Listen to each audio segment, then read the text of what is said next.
Do you also use which and that like they are twins? For example, the book which I read और the book that I read. क्या फ़र्क है? दोनों same ही है? सही है क्या दोनों sentence? No. Well, there is a big difference. And today I am going to make this confusing grammar topic super easy for you. So चलिए, welcome back to the channel. Yours sincerely, ma'am. And today's video is which versus that. Don't mix them again. So हम सबसे पहले ये समझो कि विच क्या करता है और दैट क्या देता है. देखो, दैट जो है एसेंशियल इन्फो देता है, मतलब जिसकी ज़रूरत है सेंटेंस में, और विच जो होता है वो सिर्फ एक्स्ट्रा इन्फॉर्मेशन देता है. Okay, for example, the laptop that I bought yesterday is already slow. Okay, so यहाँ पे आप क्या बात कर रहे हो? Here you are talking about a specific laptop. Okay, this clause is essential to know which laptop. तो आपने यहाँ पे क्या यूज़ किया? आपने यहाँ पे यूज़ किया दैट, है ना. अब नेक्स्ट सेंटेंस सुनो. My laptop which I bought yesterday is already slow. Okay, so यहाँ पे आपने क्या किया? आपने ऑलरेडी आइडेंटिफाई कर रखा है किसको? लैपटॉप को. So the part which I bought yesterday, ये हमें क्या दे रहा है? ये हमें सिर्फ एक्स्ट्रा इन्फॉर्मेशन दे रहा है. ओके, सो ये एक बेसिक डिफरेंस था. अभी मैं आपको बहुत सारे डिफरेंसेस कवर करूँगी इस वीडियो में, लेकिन ये एक बेसिक डिफरेंस है दैट और विच के बीच का. सो दैट जो है वो एसेंशियल पार्ट है और विच क्या है? वो एक्स्ट्रा इन्फॉर्मेशन है.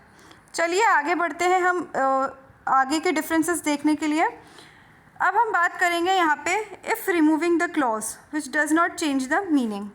देखो, इसको रेक्टिफाई करने के लिए आप ये भी कर सकते हो कि आप सीधा दैट हटा के देखो, है ना. एग्जाम्पल से समझते हैं. Cars that run on electricity are better for the environment. Okay, so we need to know ना, इस एग्जाम्पल में हमें ये जानने की ज़रूरत है that which cars. You are getting me? Okay, so the info is essential. तो यहाँ पे हम क्या यूज़ करेंगे? दैट. ऑब्वियस है ना. अब दूसरा एग्जाम्पल देखो. Electric cars which are better for the environment are getting popular. So the clause is extra. Okay, so इसको आप हटा भी दोगे so the sentence will still make sense. Okay, यहाँ पे आप विच को हटा भी दोगे तो the sentence will still make sense. आगे बढ़ते हैं हम. एक जो बेसिक डिफरेंस है, ठीक है, और जो बहुत ही इजी है, जिससे आप रेक्टिफाई कर सकते हो अगर आपको कोई फिल इन द ब्लैंक्स दे दिया है, ठीक है, सो वो आप कर सकते हो. आगे बढ़ने से पहले लेकिन योर सिंसियरली मैम के चैनल को फॉलो करना ना भूलिए, अपना बेल आइकन दबाइए, लाइक करिए, शेयर करिए और कमेंट करना तो बिल्कुल भी ना भूलिए. तो जी, अब जो हमारा सबसे बेसिक डिफरेंस है हम उसके बारे में बात करेंगे, ठीक है. That is used only in restrictive clauses. इसका मतलब क्या है रिस्ट्रिक्टिव क्लॉजेज़ का? इसका मतलब ये है, और आपको शायद ये अभी तक की जो स्लाइड्स मैंने बनाई है इसमें आपको ये ऑलरेडी ऑब्जर्व भी हो गया होगा. मीन्स नो कॉमास, मतलब जहाँ पे दैट आता है वहाँ पे कॉमास नहीं लगते हैं. तो इसके ही आगे वाइस वर्सा हो जाएगा विच के लिए. Which is used in non restrictive clauses, है ना, विद कॉमास. इसका एग्जाम्पल भी दे रखा है मैंने. The phone that you gave me is broken. यहाँ पे कॉमा की नीड ही नहीं पड़े. And the phone comma which you gave me comma is broken. So I guess अब तो आपको अगर जब भी विच या दैट का क्वेश्चन आएगा तो आपके लिए अब तो ये बहुत ही ईजी हो गया होगा. ये 3 डिफरेंसेस हैं. तो चलिए एक देखते हैं.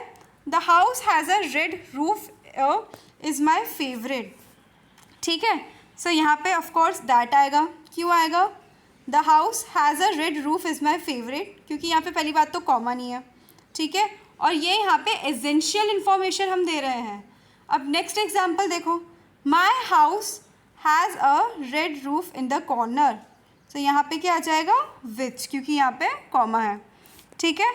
अब वीडियो को एंड करने से पहले मैं आपको एक बोनस टिप दे रही हूँ, ठीक है, और वो बोनस टिप ये है कि हमेशा सिर्फ कॉमा से नहीं, आप इसको ऐसे भी देखिएगा, ठीक है, कि दैट और विच हटा के किसी भी सेंटेंस से, तब आपको और क्लियर हो जाएगा कि सेंटेंस में किसकी नीड थी.